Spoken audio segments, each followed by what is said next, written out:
पीछे से तो दिख नहीं रहा होगा कि कौन बोल रहा है, कौन अमित सिंह है ना? कोई बात नहीं, नाम से विख्यात है आप। अच्छा, नाम ही काफी है। नाम ही काफी है, लेकिन मैं बाइक में खड़ा हो जा रहा हूँ, पीछे तक दिखाई पड़ेगा। महिलाएं लोग भी हैं, वो भी देख लेंगे। और एक माइक था ना, कहाँ है? हाँ, उसको भी दीजिएगा।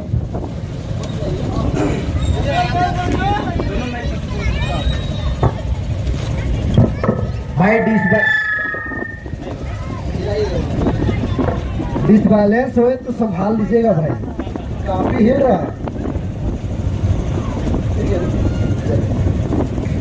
मेरे युवा साथियों, मैं अमित सिंह खेरवार, मेरा आवाज जहां तक जा रहा हो, चाहे हमारे भीम दीवाने युवा संघ हो या हमारे अम्बेडकरवादी युवा भाई हो या हमारे बाबा साहब की विचारधारा को सम्मान करने वाले हो, और मेरा आवाज जहां तक जा रहा हो, चाहे वो खेतों में काम कर रहा हो, चाहे वो दुकान चला रहा हो, चाहे घर में बैठ करके सुन रहा हो, तो हम उन सभी को, हम अपने भीम दीवाने की तरफ से, सर्व आदिवासी समाज की तरफ से और समस्त बाबा साहब के क्रांतिकारी विचारधारा के सम्मान देने वाले साथियों की तरफ से आप सभी को क्रांतिकारी जय भीम।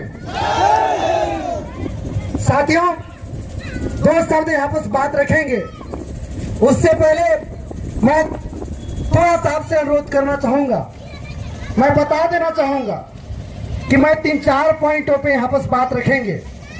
पहला, आज हमारे बाबा साहब की जन्म जयंती के अवसर पे और हमारे बाबा साहब का जो मिशन था,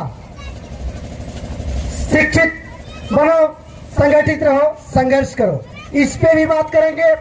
और आज वर्तमान में हमारे युवाओं साथी के साथ में जो समस्या है, उस समस्या पे भी हम प्रकाश डालेंगे। संक्षेप में रहेगा ना महोदय? हम संक्षेप में ही बात करना चाहेंगे। और साथियों की जैसा मैं परिचय दिया था, 3 परिचय तो आपने सुना, लेकिन चौथा परिचय भी देना चाहूंगा।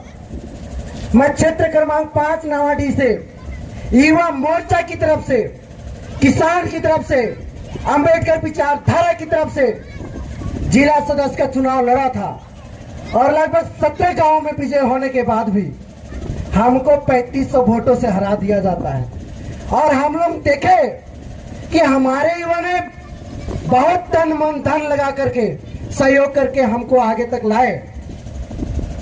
और लेकिन सत्ता का भी आप लोग नारा लगा रहे थे ना, जुल्मी जब जब जुल्म करेगा सत्ता की गलियारों से, तो सत्ता की गलियारों से हमको हरा दिया जाता है। लेकिन हम लोगों ने भी ठाना है कि यदि आप सत्ता की गलियारों से हमको हराए, तब हम सत्ता को गिराने जाने वाले हैं। इसी मिशन के साथ में हम पूरे सरगुजा संभाग में भ्रमण कर रहे हैं। और साथियों, मैं 2-4 शब्द बताना चाहूंगा, ऐसे स्पष्ट नहीं होगा। साथियों, आप यहाँ सभी जितने हो, हम लोग आज तक कभी किसी से वोट बैंक के आधार पे काम नहीं किए हैं। आज भले हम बाबा साहब की जन्म जयंती मना रहे हैं, तो उस अवसर पे याद भी कर लेना चाहेंगे।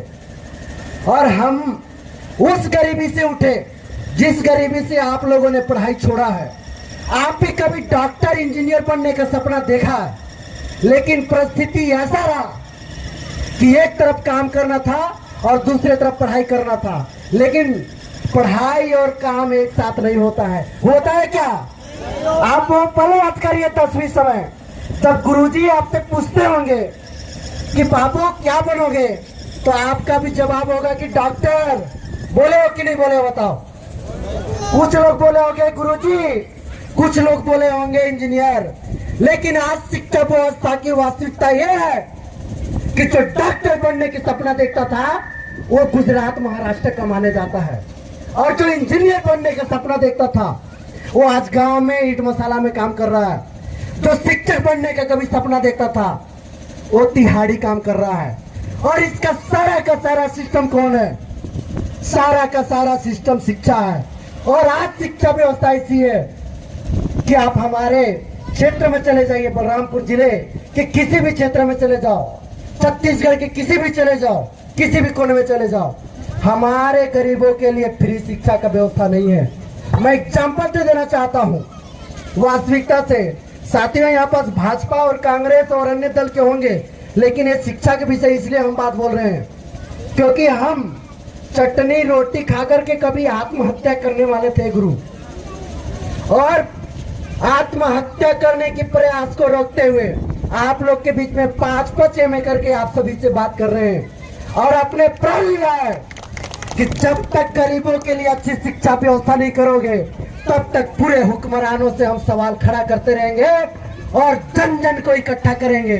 और मैं सभी युवा साथियों से कहना चाहूंगा, मेरे युवा साथी, आपके पिताजी, आपके दादाजी भाजपा कांग्रेस करते करते अपनी जवानी खो दिए, अपनी बुढ़ापा ले आए और कुछ तो गुजर भी गए, लेकिन आप सबसे मैं इतना अनुरोध करूंगा कि आप भाजपा कांग्रेस करना छोड़ करके अपनी वास्तविकता से आइए और अपने इर्द गिर्द देखिए कि हमारे बच्चों के लिए अच्छी शिक्षा व्यवस्था है कि नहीं है।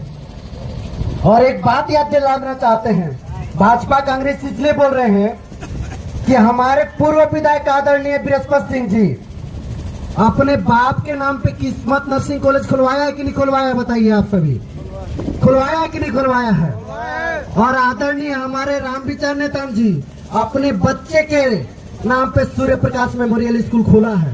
इन दोनों ने हमारे गरीब बच्चों के लिए अच्छी शिक्षा व्यवस्था नहीं की है भाई।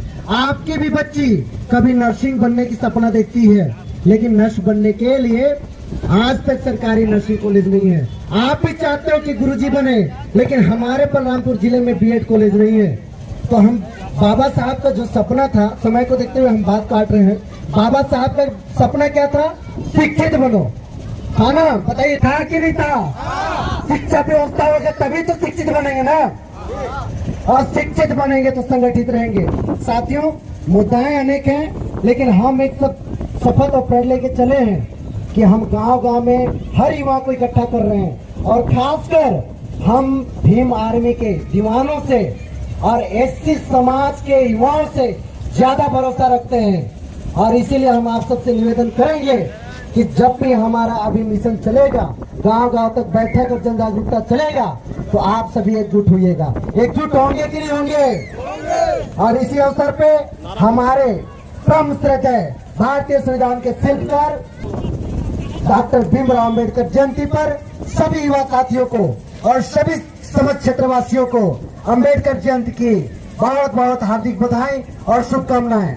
और मैं चाहूंगा थोड़ा भी यदि हमारे विचारों पे ताल्लुक रखते होंगे और हमारी जैसे आपकी समस्या रही होगी, तो नारा जोरदार गूंजना चाहिए। जय जय जय जय जय भीम, जय जय जय जय जय भीम, जय भीम का नारा है, भारत देश हमारा है। जय भीम का नारा है, जय भीम का नारा है। चलिए, मौसम भी खराब हो रहा है, आप सभी जैसे सुचारू रूप से चले थे वैसे ही हमारे सभा स्थल तक चलने का कष्ट करेंगे और अपनी अनुशासन बनाए के रखेंगे। इतना ही कहकर आप सभी को बहुत बहुत धन्यवाद। जय भीम।